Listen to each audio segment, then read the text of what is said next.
Hai para Nico user dan kaum ibu anak para penguasa negeri Wano. Sebenarnya di judul kita nggak bahas anime dulu karena menurut gua ada yang lebih menarik, yaitu membahas kisah-kisah unik yang pernah dilakukan para wibu-wibu di dunia.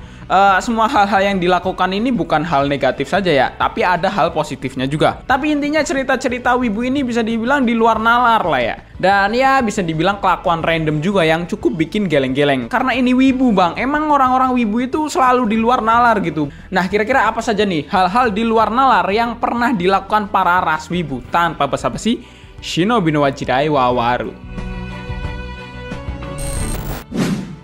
Kisah pernikahan halu wibu dengan anime. Mungkin kita para cowok sering berpikir, nggak tertarik lagi gua dengan cowok 3 dimensi. Karena yang 2 dimensi sangatlah idaman banget gitu. Emang sih nggak nyata, tapi realitanya yang 3 dimensi. Gua pacaran 5 tahun masih bisa diselingkuhin, tayan. Jadi ada sebuah kisah dari seorang wanita yang menggunakan jasa foto untuk menikahi karakter 2 dimensi. Dan ternyata jasa foto ini memang punya maksud agar kalian bisa menikah dengan karakter anime. Sebenarnya kasus nikah dengan karakter anime cukup banyak. Bahkan di Jepang kasusnya punya istilah sendiri, yaitu fiktoseksual. Seperti contohnya seorang pria asal Jepang yang bernama Akihiko Kondo, yang dimana dia ini menikahi Hatsune Miku. Nah mungkin kalian pikir bakalan bahagia selamanya. Sayangnya setelah menikah selama 4 tahun, Kondo mengatakan kalau hubungan mereka ini menemukan jalan buntu, di mana dia tidak bisa berkomunikasi lagi dengan Miku karena kendala teknologi. Jadi kalau kasusnya si Kondo ini, dia memang nikah dengan anime, tapi dalam bentuk robot, dan robot itu bisa berkomunikasi karena memiliki sebuah perangkat lunak yang bernama Getbox. Jadi memang sebenarnya kalian bisa saja kalau memang mau menikah dengan anime, emang udah bisa dan ada gitu. Tapi resiko ya ditanggung sendiri. Keluarga kalian bakalan malu sama kalian, kalian pasti dicap sebagai orang gila, terus kalian tentu nggak bakalan bisa punya anak dengan waifu kalian. Lu mau ngecrot sebanyak apapun ya, yang ada istri lu itu malah rusak bukan hamil. Karena apa? Dia ini robot. Kisah wibu yang bunuh diri karena Itachi. Kalian pasti pernah mendengar berita ini, apalagi kalian yang dari dulu ngikutin Naruto, karena sempat viral di Facebook dan juga Kaskus waktu tahun 2009-2010an gitulah. Seorang anak laki-laki yang baru berumur 14 tahun melompat dari sebuah gedung apartemen di kota Tchaikovsky, Rusia. Alasan dia melakukan hal tersebut karena mengetahui kalau karakter anime favoritnya itu tewas dalam cerita tersebut. Yap, anime yang dia tonton adalah Naruto dan karakter favoritnya adalah Itachi Uchiha. Polisi mengatakan kalau anak ini tewas seketika karena terjun dari ketinggian lebih dari 30 meter. Nah, biasanya orang-orang seperti ini memang tidak tahu apa yang nyata dan apa yang fiksi lagi. Ya, gua juga memang sering melihat karakter favorit gua mati atau mengalami sebuah penderitaan. Tapi karena gua sadar ya, gak mungkin lah gua rela menyerang pembuat ceritanya atau sampai membuang nyawa gua sendiri gitu. Itu udah di luar nalar bener dah pokoknya.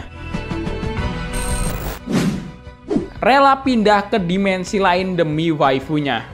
Sebenarnya gimana ya, gue agak bingung mau ngejelasin. Ya kisahnya mirip seperti kasus Itachi tadi, tapi ini lebih ke cinta waifu coy. Kalian pasti pernah menjadi wibu di masa-masa seperti dimana kalian rela begadang demi menonton anime, atau mungkin sampai tidak tidur sama sekali demi menonton anime. Yap, gue juga pernah merasakan di era tersebut. Hal ini juga lah yang dirasakan oleh seseorang remaja yang bernama Taylor Gamboa. Remaja 15 tahun asal Costa Rica. Di setiap malam dia lebih memilih untuk bermain game atau menonton film daripada tidur. Bahkan dia memindahkan jam tidurnya ketika jam sekolah berlangsung. Nah, suatu hari dia menemukan sebuah anime berjudul Heaven Lost Property atau Sora no Otoshimono.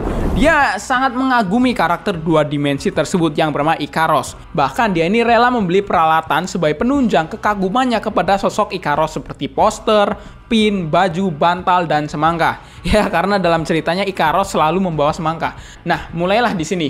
Taylor mulai menulis sebuah surat pengakuan kalau dia ini jatuh cinta kepada Ikaros dan ingin memilikinya. Surat ini merupakan surat yang dia tulis di mana isinya adalah dia meminta pengampunan kepada Tuhan atas apa yang dia hendak lakukan, yaitu bunuh diri dengan tujuan agar bisa bertemu dengan Ikaros.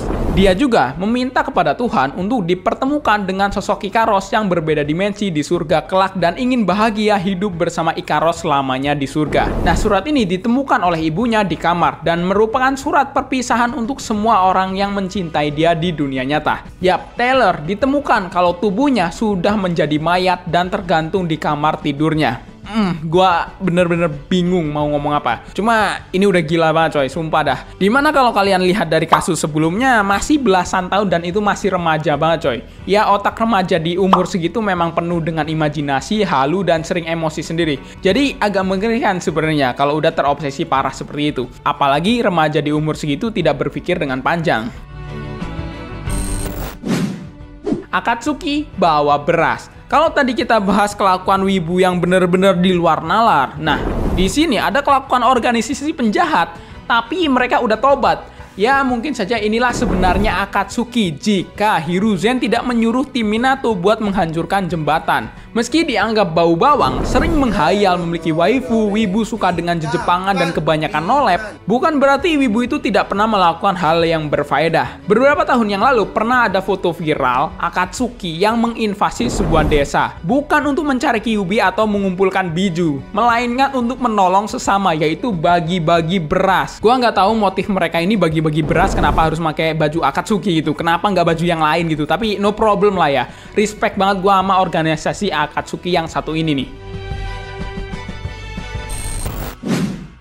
Pria wibu asal Riau berhasil meluluhkan hati gadis cantik di Jepang. Sebenarnya ini adalah mimpi gua karena cewek anime nggak mungkin ada ya. Ya udahlah gitu. Realistis aja, bisa dapet cewek Jepang aja udah cukup buat gua gitu. Nah hal ini terjadi oleh seorang pria dari Riau coy, yang berhasil mendapatkan gadis cantik asal Jepang bernama Yuri. Keduanya telah menjalin hubungan selama 3 tahun secara jarak jauh atau LDR. Ya di sela-sela 3 tahun itu pasti ada kendalanya ya, kayak putus nyambung lah hubungan atau gimana. Dan akhirnya pada bulan Juni 2022, Yuri datang ke Indonesia demi bertemu dengan pujaan hatinya yang bernama Pratama. Pratama lu anjing. Kisah cinta mereka ini diawali dengan perkenalan mereka di media sosial Instagram dalam sebuah komunitas belajar bahasa Inggris. Nah, mereka ini juga adalah sama-sama penggemar anime. Jadi obrolan mereka sangatlah cocok. Ditambah Pratama sangat lancar dalam berbahasa Jepang sehingga bisa berkomunikasi dengan Yuri. Jadi gimana ha? Waifu nggak bisa didapatkan? Ya oke lah. Dapet cewek Jepang pun nggak apa-apa ya kan?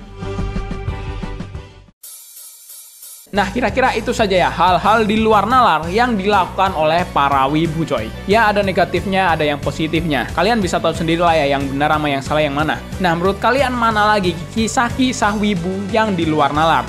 Tulis ya di kolom komentar seperti biasa. Thanks for watching this video. Saya User, undur diri. Sampai jumpa di next episode.